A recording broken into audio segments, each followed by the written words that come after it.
আজকে বেরিয়ে পড়েছি বেতলা ফরেস্টে যাব। এখন সকাল 7:30 বাজে।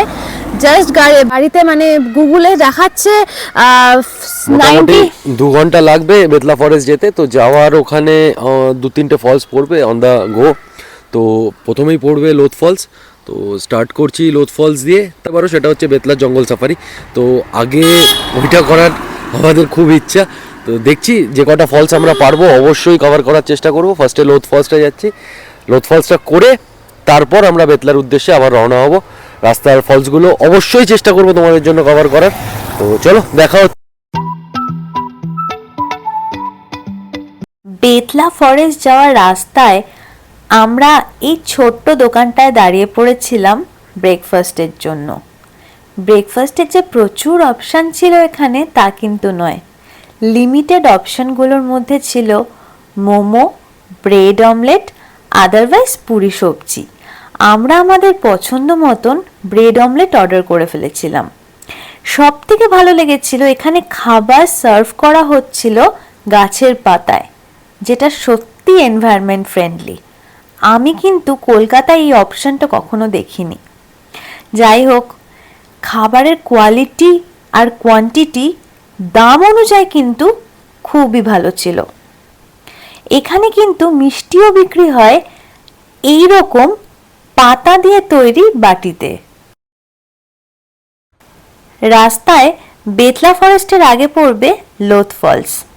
প্রথম দিকে রাস্তার অবস্থা একটু খারাপ হলেও পরে কিন্তু খুব ভালো রাস্তা পেয়েছি। দেখো,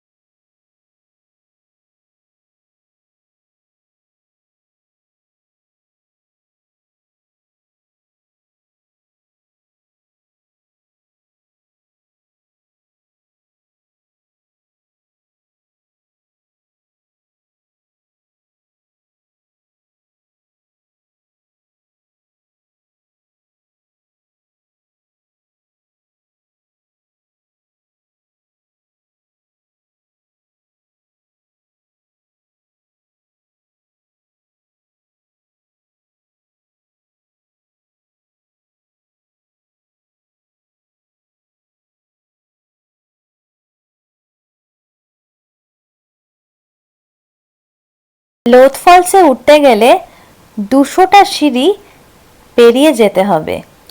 একটু কষ্ট হচ্ছিল প্রথম দিকে, কিন্তু এখানে এসে যেটা বুঝলাম, এখানে যদি না আসতাম তাহলে কিন্তু খুব সুন্দর একটা জিনিস মিস করতাম। সত্যি খুব ভালো লেগেছে এখানে এসে।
এরপর আমরা চলে যাব Betla national park.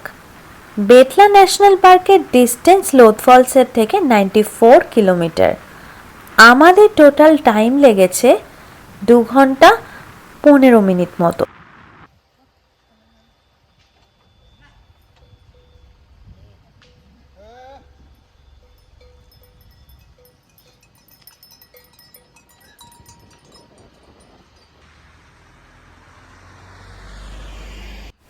Betla national পার্কে ঢোকার মুখে রাস্তায় একটা হোর্ডিং দেখলাম। ওখানে লেখা রয়েছে এইটা কিন্তু হাতি ক্রসিং জোন। এখানে গাড়ি দাঁড়ানোর নিয়ম একেবারেই কিন্তু নেই।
বেশ কিছুক্ষণ ওয়েট করার পর দেখা হয়ে গেল আবার এক ঝাঁক হরিণের সাথে।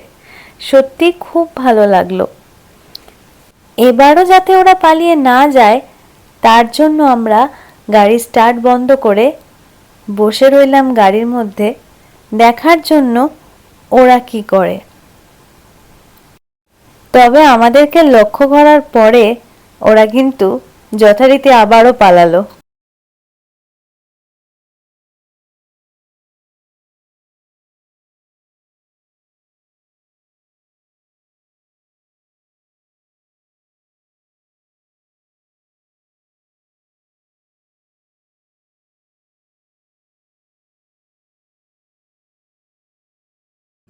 এরপর আমাদের দেখা হয়ে গেল একটা কচ্ছপের সঙ্গে।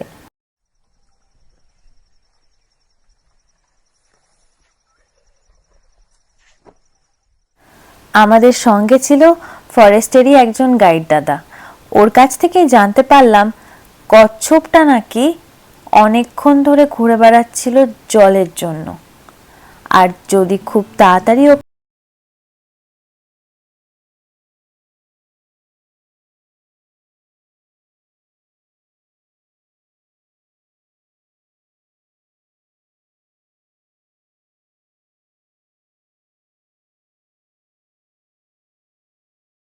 নিজের সঙ্গে করে জলের মধ্যে ছেড়ে দেওয়ার জন্য, যাতে ও বেঁচে যায়।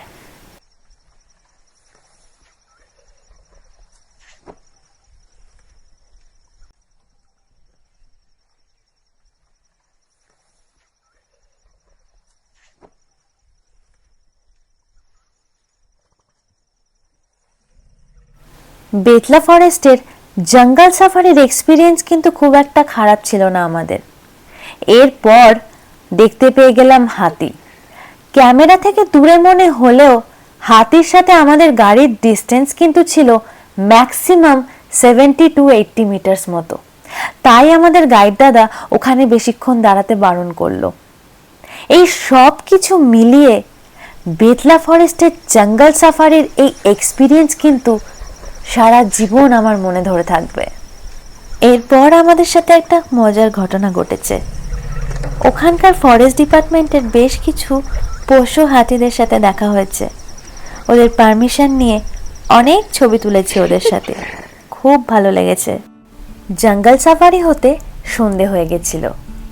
জঙ্গলের এই রাস্তা ধরে হোটেলে ফিরতে সময় লেগেছিল প্রায় 2.5 ঘন্টা মতন। 1 হাত ডিস্টেন্সেও কিচ্ছু দেখা যাচ্ছিল না, তার মধ্যে ছিল জন্তু জানোয়ারের ভয়। এই সব কিছু মিলিয়ে আমাদের এই অভিজ্ঞতাটাও কিন্তু ছিল ভয়ঙ্কর। যাই হোক, আমার এই ভিডিওটা তোমাদের কেমন লাগলো প্লিজ কমেন্ট করে জানিও। আর যদি ভালো লাগে তাহলে সেলফি উইথ এলফি সাবস্ক্রাইব করো। টাটা।